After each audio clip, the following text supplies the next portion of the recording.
Good morning दोस्तों, आपका एक बार फिर स्वागत है आपके अपने चैनल डेली डोज़ इन्वेस्टमेंट में। तो दोस्तों एक बार फिर से मैं आपके लिए एक इंपॉर्टेंट एनालिसिस की वीडियो लेके आया हूँ। लेकिन आज का एनालिसिस थोड़ा डिफरेंट होने वाला है। आज हम डिस्कस करने वाले हैं जो रिसेंटली स्टॉक मार्केट में फॉल आया है या पिछले लंबे टाइम से आप कह सकते हैं पिछले 1-1.5 साल से स्टॉक मार्केट में जिस तरह का अंडर परफॉर्मेंस चल रहा है, हम उसको डिस्कस करेंगे और उनके रीजंस को एनालाइज करेंगे। इसके अलावा मैं आपको ये भी दिखाऊंगा कि कौन से इंपॉर्टेंट फैक्टर्स यहाँ पे कंट्रीब्यूट कर सकते हैं फ्यूचर में इस नेगेटिव सेंटिमेंट को बदलने के लिए। तो मैं चाहता हूँ आप पूरी वीडियो लास्ट तक देखिए जिससे आपसे कोई भी इंपॉर्टेंट डिटेल मिस आउट ना हो। इसके अलावा दोस्तों अगर आप चैनल पे पहली बार आए हैं तो प्लीज़ चैनल को सब्सक्राइब कीजिए और वीडियो को लाइक कीजिए। अगर आप लोग की कोई भी इंपॉर्टेंट क्वेरी होती है तो आप लोग मेरा जनरल टेलीग्राम चैनल ज्वाइन कर सकते हैं।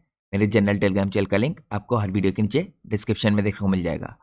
इसके साथ साथ अगर आप लोग को चैनल की मेंबरशिप लेनी है तो आप लोग को सिंपली यहाँ पे ज्वाइन बटन पे क्लिक करना है।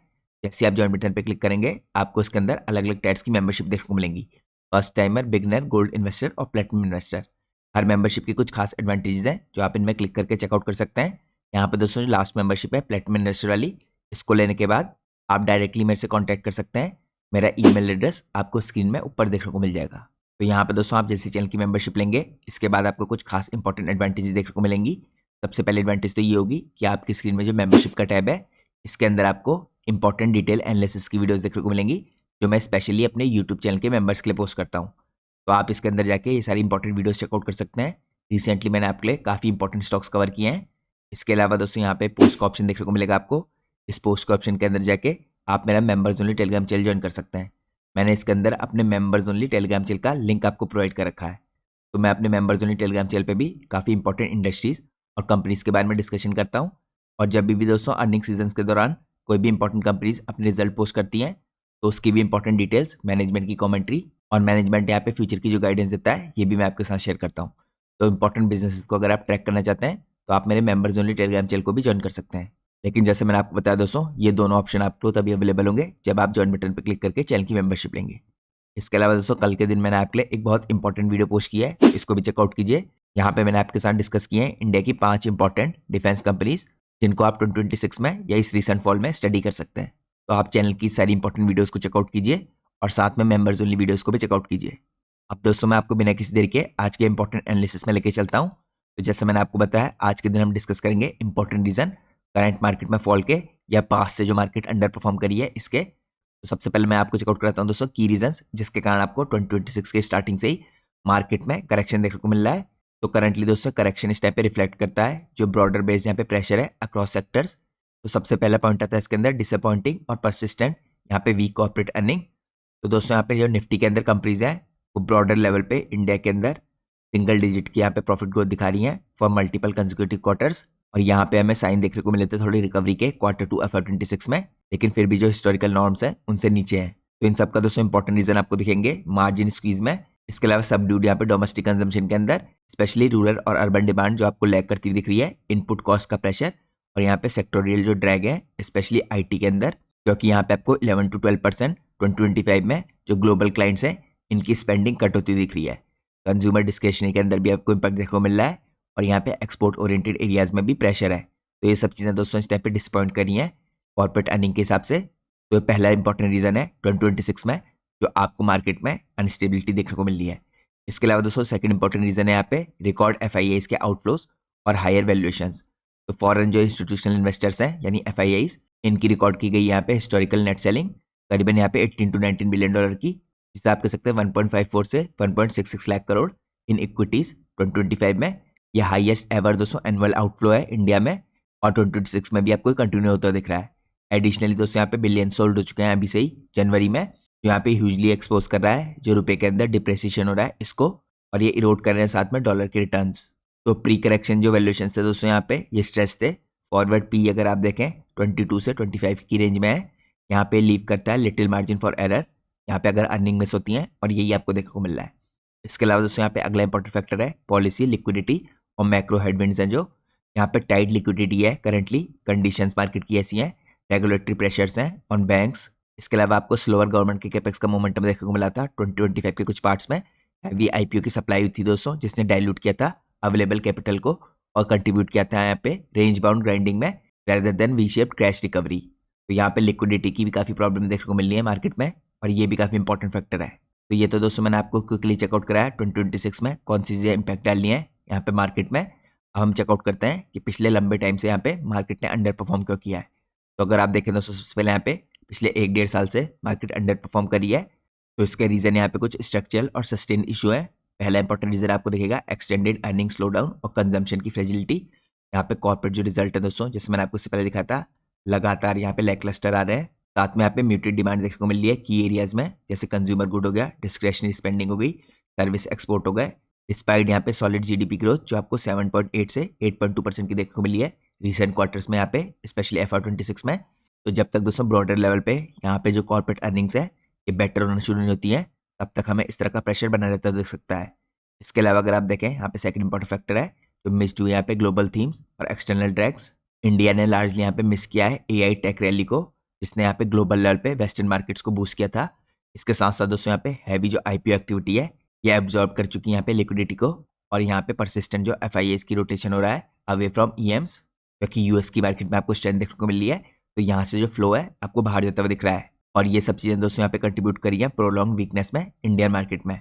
इसके अलावा अगला इशू है यहाँ पे ग्लोबल डाइवर्जेंस जो एम्पलीफाइड हो रही है बाय डोमेस्टिक फैक्टर्स। तो यहाँ पे दोस्तों आपको देखना पड़ेगा मैनी इंडाइसेस यहाँ पे रैली कर रही हैं ऑन रेट कट होप्स और यहाँ पे सेक्टर के बूम की होप पे, लेकिन इंडिया के अंदर आपको काफ़ी तगड़ा शॉक देखने को मिला है। तो आपको देखने को मिला है यहाँ पे टैरिफ के शॉक के रूप में। इसके अलावा करेंसी की वीकनेस दोस्तों काफ़ी इंपॉर्टेंट फैक्टर है। देखिए काफ़ी लोग इस टाइम पे इसको डिस्कस नहीं कर रहे हैं, लेकिन काफ़ी इंपॉर्टेंट फैक्टर इस टाइम पे इंडिया की मार्केट की वीकनेस का है यहाँ पे करेंसी की वीकनेस। और यहाँ पे दोस्तों आउटफ्लो है या आउटवेट कर रहे हैं डोमेस्टिक रिटेल के इनफ्लो को। यहाँ पे DIs प्रोवाइड नहीं कर पा रहे हैं उतना सपोर्ट जितनी सेलिंग हो रही है। तो आप कह सकते हैं FIAs की जो एग्जिट है उसको फुली ऑफसेट नहीं कर पा रहे हैं DIs, जिसके अंदर आपको डोमेस्टिक जो म्यूचुअल फंड की SIP है इनफ्लोज है ये ऑफर करते हुए दिख रहे हैं पार्शियल फ्लोर, बट यहाँ पे इनसफिशिएंट है ड्राइव करने के लिए सस्टेन रैली विदाउट अर्निंग्स और FIAs रिवर्सल। अब हम चलते हैं नेक्स्ट इंपॉर्टेंट पार्ट में। यहाँ पे दोस्तों हम चेकआउट करते हैं एक और इंपॉर्टेंट फैक्टर जो यहाँ पे इंपैक्ट डाल रहा है इंडियन मार्केट में। यह है इस टाइम पे US और इंडिया के बीच में जो टैरिफ के इश्यूज चल रहे हैं। यहाँ पे दोस्तों रिसेंटली एस्केलेट हुआ था, देखिए ये प्रॉब्लम। US ने यहाँ पे टैरिफ 50% के आसपास लगा दिए थे इंडियन गुड्स पे सिंस मिड 2025। तो ये अमंग हाईएस्ट है ग्लोबल लेवल पे। ये ऑफर दोस्तों लिंक किया जा रहा है यहाँ पे इंडिया के जो रशियन ऑयल का परचेज है इसके साथ। तो यहाँ पे अमेरिका देख रहा है ट्रेड इम्बेलेंसेस को, और ये चाह रहा है कि इंडिया यहाँ पे कुछ इंपॉर्टेंट ट्रेड डील के अंदर चेंजेस करे जिससे अमेरिका को फायदा हो। और यहाँ पे जियोपॉलिटिकल जो स्टैंड है दोस्तों ये ड्रैग करते आ रहा है। तो आप देख सकते हैं ये एक मेजर ओवरहैंग बना हुआ है इस टाइम पे इंडिया की मार्केट पे, और इसका दोस्तों आपको एक बहुत इमीडिएट यहाँ पे इफेक्ट देखने को मिल रहा है जो आपको यहाँ पे शार्प FIA का आउटफ्लो देखने को मिल रहा है। ये इसका रीजन है एक बहुत इंपॉर्टेंट। यहाँ पे अगर आप देखें एग्जाम्पल ग्रुप में तो FIAs दोस्तों यहाँ पे बिलियंस निकाल चुके हैं यहाँ पे जो अनाउंसमेंट हुआ था इसके बाद से। इसके अलावा यहाँ पे दोस्तों आपको कुछ अर्निंग के डाउनग्रेड्स होते दिख रहे हैं, स्पेशली जो एक्सपोर्ट पे रिलाई करते हैं सेक्टर इनके अंदर। यहाँ पर टेक्सटाइल हो गई, जेम्स हो गई, ज्वेलरी की इंडस्ट्री हो गई, ऑटो, फार्मा, इलेक्ट्रॉनिक्स हो गई, इन सब के अंदर आपको 20 से 50% के आसपास का टर्नओवर हिट होता दिख सकता है। यहाँ पे रुपये के अंदर प्रेशर है दोस्तों, जिसने यहाँ पे शेव किया है GDP के एस्टिमेट को 0.2 से 0.6% के आसपास। साथ में दोस्तों यहाँ पे जो एक्सपोर्टर्स हैं ये अडेप्ट कर रहे हैं via market diversification. Example group में आपको देखने को मिलेंगे यहाँ पे surging shipments to China, UK, Oman, New Zealand with export to the US sometimes rebounding despite tariff through pricing adjustment और अल्टरनेट राउट्स। लेकिन अभी भी जो यहाँ पे दोस्तों अनसर्टेनिटी बनी हुई है, जो स्टॉल बायलेटेड ट्रेड डील है इसके अंदर, यहाँ पे अभी भी बनाई हुई है नेगेटिव सेंटीमेंट, और ये इंपैक्ट डाल लिया है यहाँ पे इंडिया की मार्केट के अंदर। यहाँ पे स्पेशल दोस्तों आपको इंपैक्ट देखने को मिलेगा नेगेटिव साइड में जो एक्सपोर्ट हैवी कंपनीज है इनके अंदर। तो हम देखेंगे दोस्तों आने वाले मंथ्स में इस डील को लेकर कुछ पॉजिटिव चीज़ें आती है कि नहीं। अब हम चलते हैं नेक्स्ट पार्ट में। नेक्स्ट पार्ट में दोस्तों अगला इंपॉर्टेंट फैक्टर देखते हैं यहाँ पे जो है ग्लोबल वॉर्स का इस टाइम पे और जियोपॉलिटिकल टेंशन का। इसके अंदर ऑयल के प्राइस भी इंपैक्ट डाल रहे हैं। तो ऑन गोइंग दोस्तों यहाँ पे जो रशिया यूक्रेन की कॉन्फ्लिक्ट है ये तो काफ़ी लंबे टाइम से ग्लोबल इकोनॉमी में इंपैक्ट डाल रही है।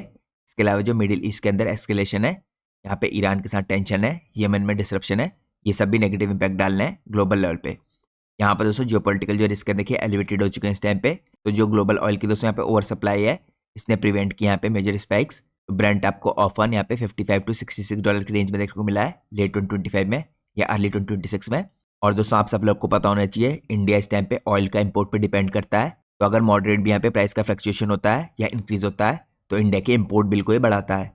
तो इंडिया के लिए दोस्तों यहाँ पे काफ़ी नेगेटिव हो सकता है अगर ऑयल का इंडिया का इंपोर्ट यहाँ पे बड़े प्राइसी हो। तो यहाँ पे फ्यूल का इन्फ्लेशन देखने को मिल सकता है आपको वाया हायर फ्यूल और केमिकल कॉस्ट, और ये यहाँ पे वाइडन कर सकता है करंट अकाउंट डेफिसिट और प्रेशर डाल सकता है और रुपये के अंदर जो आपको करंटली देखने को मिल रहा है।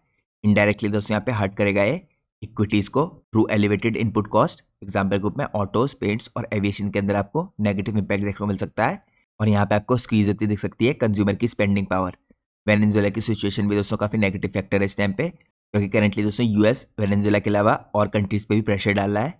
और रिसेंटली दोस्तों अगर आप न्यूज़ चेकआउट करते हैं तो आपने देखा होगा यूरोप के साथ भी टेंशन इंक्रीज होते जा रहे हैं यूएस के, क्योंकि यूएस ग्रीनलैंड को एक्वायर करना चाह रहा है। और इसके रिलेशन में आपको यूएस और यूरोप के रिलेशनशिप थोड़े खराब होते दिख सकते हैं। तो हम देखेंगे फ्यूचर में सब चीज़ें कैसे प्लेड आउट होती हैं। अब दोस्तों मैं आपको लेके चलता हूँ नेक्स्ट पार्ट में। नेक्स्ट पार्ट में हम चेकआउट करते हैं अगला इंपॉर्टेंट फैक्टर। जैसे मैंने आपको बताया था रुपये का जो इस टाइम पे डिप्रिसिएशन हो रहा है, इसका रोल काफ़ी इंपॉर्टेंट है, लोग इस पर फोकस नहीं कर रहे हैं। तो आपको दोस्तों यहाँ पे डिप्रिसिएशन देखने को मिला है शार्पली 5 to 6% का 2025 में। इसने ब्रीच किया था 90 रुपये के मार्क को यहाँ पर डॉलर की वैल्यू के हिसाब से, और ये नियरली आपको 92 के आसपास जाता हुआ दिखा था अर्ली यहाँ पे 2026 में। और इसका मेन इंपॉर्टेंट ड्राइवर थे दोस्तों यहाँ पे रिकॉर्ड जो FIIs का आउटफ्लो देखने को मिला था आपको, इसने वाइडन किया था यहाँ पे इस डेफिसिट को। यहाँ पे जो सर्ज हुआ था गोल्ड के इंपोर्ट्स में, टैरिफ की अनसर्टेनिटी में और ग्लोबल लिक्विडिटी डायनेमिक्स के कारण आपको ये सारे इंपैक्ट देखने को मिले थे। तो इन सारे फैक्टर्स ने दोस्तों यहाँ पे एम्पलीफाई किया था फॉरेन रिटर्न इरोजन को। इसने रेज की थी इंपोर्ट की कॉस्ट को ऑयल, इलेक्ट्रॉनिक्स, कमोडिटीज़ के अंदर, और फ्यूल किया था इंपोर्टेड इन्फ्लेशन को। इसके कारण दोस्तों स्क्वीज होते हुए दिखे थे आपको मार्जिन यहाँ पे कंपनीज के, specially for import reliant firms. लेकिन अगर आप लोग यहाँ पे पॉजिटिव साइड में देखें तो इसने बूस्ट किया था रूपी डोमिनेटेड यहाँ पे रेवेन्यू को, और एक्सपोर्टर्स जैसे IT, फार्मा और टेक्सटाइल हो गए। तो यहाँ पे दोस्तों एड कर सकते हैं कंपटीटिवनेस को यहाँ पे नॉन US मार्केट के अंदर डाइवर्सिफिकेशन के थ्रू। तो आपको दोस्तों इस पर भी नज़र बनाए रखनी है। अगर यहाँ पे रुपये का डिप्रिसिएशन बढ़ते रहा तो इसके नेगेटिव इम्पैक्ट आपको और भी देखने को मिल सकते हैं। तो ये दोस्तों मैंने आपको कुछ मेन इंपॉर्टेंट रीजन दिखाया है यहाँ पे जो मार्केट में इस टाइम पे नेगेटिव सेंटीमेंट है या मार्केट में इस टाइम पे जो आपको प्रेशर देखने को मिल रहा है इसके। अब हम यहाँ पे कुछ पॉजिटिव साइड में जो चेंजेस यहाँ पे पॉजिटिव इंपैक्ट डाल सकते हैं इनको चेकआउट करते हैं। तो सबसे पहले दोस्तों यहाँ पे प्रोटेक्टिव जो फैक्टर्स हैं जैसे GST के चेंजेस इंडिया की डोमेस्टिक इंडस्ट्री में, यहाँ पे ऑटो इंडस्ट्री का अपसाइकिल और क्रेडिट की ग्रोथ, ये सब यहाँ पे कुछ पॉजिटिव चीज़ें ला सकते हैं इंडियन मार्केट में। तो ये सारे दोस्तों जो डोमेस्टिक एलिमेंट है ये प्रोवाइड करें मीनिंगफुल यहाँ पे रेजिलियंस और ऐसी पोटेंशियल जो यहाँ पे रिकवरी को ड्राइव कर सकती है। सबसे पहले दोस्तों GST के चेंजेस हुए हैं इंडिया के अंदर, जो GST 2.0 रिफॉर्म्स, ये काफ़ी इंपॉर्टेंट फैक्टर है। यहाँ पे आपने देखा होगा GST के स्लैब्स में काफ़ी चेंज हुआ है, इसके कारण यहाँ पे ऑटो इंडस्ट्री को काफ़ी पुश मिला है। इसने लोअर किया यहाँ पे एक्विजिशन की कॉस्ट को, बूस्ट किया है कंज्यूमर के सेंटीमेंट को, और जिसके कारण आपको यहाँ पे ऑटो की सेल्स जो दिसंबर के आंकड़े थे उसमें काफ़ी हाई जाती हुई दिखी थी। स्पेशली यहाँ पे जो एंट्री लेवल की कार्स हैं इनके अंदर, टू व्हीलर्स के अंदर और कमर्शियल व्हीकल्स के अंदर आपको अप साइकिल स्टार्ट होता दिख सकता है। और ये सपोर्टेड है बाय ओवरऑल जिस टाइप पे कंजम्पशन और इन्वेस्टमेंट हो रहा है, पार्सली ऑफसेट कर रहा है टैरिफ को और एक्सपोर्ट हिट को, और यहाँ पे एड कर रहा है ब्रॉडर इकोनॉमिक मोमेंटम को। तो आपको इस पर भी फोकस करना है। इसके बाद दोस्तों अगला इंपॉर्टेंट फैक्टर यहाँ पे ऑटो इंडस्ट्री का up cycle post GST cuts. आप सबने देखा होगा फेस्टिवल सीजन में भी डिमांड बढ़ी थी, रूरल के अंदर भी रिवाइवल हुआ था, यहाँ पे EV का पुश है, यहाँ पे फ्लीट के अंदर रिनोवल हुआ है, इसने ड्राइव किया है स्ट्रॉन्ग सेल्स को। एग्जाम्पल के रूप में आपको कमर्शियल व्हीकल्स की सेल्स 10% इंक्रीज होती दिखी थी यहाँ पे अप्रैल दिसंबर के आंकड़ों में 2025 में। इसके अलावा जो पैसेंजर व्हीकल्स हैं और यहाँ पे कमर्शियल व्हीकल्स हैं इस सेगमेंट के अंदर आपको ब्रॉडर लेवल पे रिकवरी होती दिखी थी।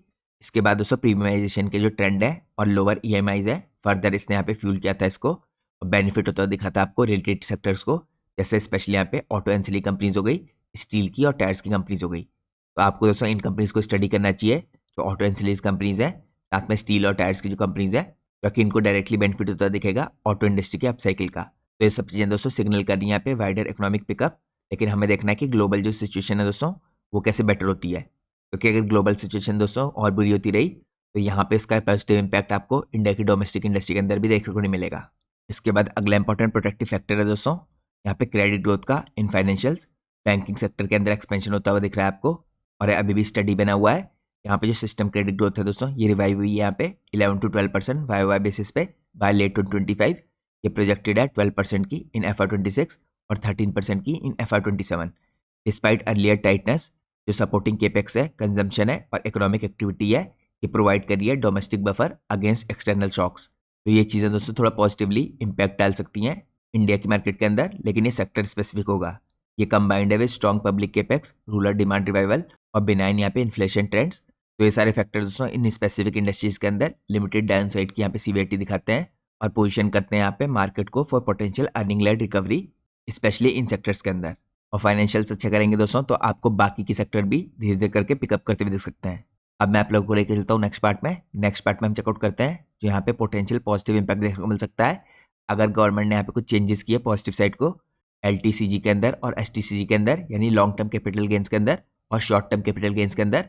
तो टैक्स रिडक्शन दोस्तों अगर इनके अंदर हुआ यहाँ पे बजट में, तो इसका भी आपको पॉजिटिव इंपैक्ट देखने को मिल सकता है और आपको इसके कारण यहाँ पे FIIs का इनफ्लो देखने को मिल सकता है आने वाले टाइम में। यहाँ पे रिसेंटली दोस्तों बजट में आपने देखा होगा हाइक किया गया था शॉर्ट टर्म कैपिटल गेन को 20% के आसपास और यहाँ पे लॉन्ग टर्म कैपिटल गेन्स को 12.5% के आसपास, लेकिन यहाँ पे एग्जम्पशन दिया गया था 1.2 लाख के आसपास का। तो यहाँ पे अगर आपको कोई भी मीनिंगफुल रिडक्शन देखने को मिलता है लॉन्ग टर्म कैपिटल गेन्स के अंदर और शॉर्ट टर्म कैपिटल गेन्स के अंदर इन बजट 2026, तो ये स्ट्रांगली यहाँ पे पॉजिटिव रहेगा इक्विटीज के लिए। और लोअर रेट दोस्तों यहाँ पे एनहांस करेंगे पोस्ट टैक्स रिटर्न्स, रिड्यूस करेंगे लॉक इन इफेक्ट्स और एनकरेज करेंगे यहाँ पे सेलिंग और री-इन्वेस्टमेंट। और ये बूस्ट कर सकता है रिटेल इन्वेस्टर्स के लॉन्ग टर्म पार्टिसिपेशन को, स्पेशली मिड और स्मॉल कैप्स में, जिनके अंदर आपको सबसे ज़्यादा लिक्विडिटी की प्रॉब्लम देखने को मिल रही है। तो जब दोस्तों यहाँ पे लिक्विडिटी में इंप्रूवमेंट आएगा तो यहाँ पे आपको लिफ्ट करते हुए देख सकता है सेंटीमेंट को। इसके अलावा पोटेंशियली दोस्तों यहाँ पे कैटलाइज कर सकता है इनफ्लोज को और काफ़ी पॉजिटिव इंपैक्ट देखने को मिल सकता है अगर यहाँ पे अर्निंग में रिबाउंड आए, FIIs यहाँ पे स्टेबलाइज करते हैं, सेल कम करते हैं और यहाँ पे ट्रेड डील जो है वो प्रोग्रेस करती है। तो ये सब फैक्टर अगर इसके साथ कंबाइन रहते हैं तो आपको काफ़ी बढ़िया इंपैक्ट देखने को मिल सकता है मार्केट के अंदर। इवन मॉडेस्ट ट्विक्स दोस्तों यहाँ पे जो हायर एग्जाम्पशन की लिमिट है, इसमें भी अगर कुछ चेंजेस किए गए, यानी जैसे यहाँ पे 1.25 लाख का एग्जाम्पशन है, अगर इसको बढ़ा के गवर्नमेंट यहाँ पे 2 लाख के आसपास का कर देती है तो उसके भी आपको पॉजिटिव इंपैक्ट देखने को मिल सकते हैं। अब यहाँ पे अगर आप ओवरऑल आउटलुक देखें दोस्तों इस पूरे एनालिसिस का, तो यहाँ पे जो एक्सटेंडेड करेक्शन है ये अराइज हुआ है from perfect storm of weak earnings, record FIIs की एग्जिट, रूपी करेंसी की हेडविंड्स, टैरिफ के शॉक्स और साथ में जियोपॉलिटिकल और ऑयल की अनसर्टिनिटीज। और इसने इंक्रीज किया है दोस्तों यहाँ पे डाउन टर्न इंडियन मार्केट में जो जनरली देखने को मिलता है, क्योंकि दोस्तों टिपिकली जो इंडिया की बियर मार्केट होती है देखिए इतने लंबे टाइम तक नहीं चलती है, लेकिन यहाँ पे सारे फैक्टर नेगेटिवली कंट्रीब्यूट कर रहे हैं, जिसके कारण जो मार्केट का डाउन ट्रेंड है ये आपको और स्ट्रेच करता हुआ दिख रहा है। और इसके अलावा जैसे मैंने आपको इन्फॉर्म किया था कुछ खास फैक्टर हैं, जैसे यहाँ पे GST के रिफॉर्म्स हो गए, ये बूस्ट कर रहे हैं कंजम्पशन को, स्पेशली यहाँ पे ऑटो और क्रेडिट अपसाइकिल के अंदर। और इंडिया की GDP दोस्तों अभी भी रेजिलेंट है, जो प्रोवाइड कर रही है अभी एक सॉलिड फ्लोर, और जो पॉजिटिव्स हैं like potential tax relief, earning revival के साइन दिखा रहे हैं यहाँ पे। तो यहाँ पे मैक्रो स्टेबिलिटी आई दोस्तों, तो FIIs भी आपको रिटर्न करते हुए दिख सकते हैं और जो ट्रेड नेगोशिएशंस है ये ड्राइव कर सकती है मीनिंगफुल रिबाउंड 2026 में। लेकिन करंटली दोस्तों यहाँ पे जो नियर टर्म की वॉलिटिलिटी है ये आपको नियर टर्म में ग्लोबल रिस्क के कारण यहाँ पे लगातार एलिवेटेड दिख सकती है। तो ये दोस्तों आज का हमारा एक क्विक एनालिसिस था, और जैसे मैं आपको हर वीडियो में इन्फॉर्म करता हूँ, हमारी ये वीडियो पूरी तरीके से एजुकेशनल पर्पज से बनाई गई है। हम अपनी वीडियो में किसी भी कंपनी के प्राइस के ऊपर या उसके टेक्निकल चार्ट्स के ऊपर कोई भी डिस्कशन नहीं करते हैं। हमारा पूरा फोकस रहता है इंडस्ट्री के एनालिसिस पे या कंपनी के एनालिसिस पे। और दोस्तों मैं कोई SEBI रजिस्टर्ड रिसर्च एनालिस्ट या फाइनेंशियल एडवाइजर नहीं हूँ, तो अगर आपको मार्केट में कोई भी डिसीजन लेना है उसके लिए आपको अपने SEBI रजिस्टर्ड रिसर्च एनालिस्ट और फाइनेंशियल एडवाइजर की सलाह लेना बहुत ज़रूरी है, क्योंकि अगर आप किसी के भी रैंडम रिकमेंडेशन में मार्केट में अपने डिसीजन को बेस करेंगे तो आप लोगों को मार्केट में हैवी लॉस उठाना पड़ सकता है। इसलिए मार्केट में हमेशा कॉशियस रहिए। होप करता हूँ आप लोग को आज का एनालिसिस पसंद आया होगा। अगर आपको आज की वीडियो पसंद आई है तो प्लीज़ वीडियो को लाइक कीजिए और चैनल को सब्सक्राइब कीजिए। Thanks for watching guys, take care.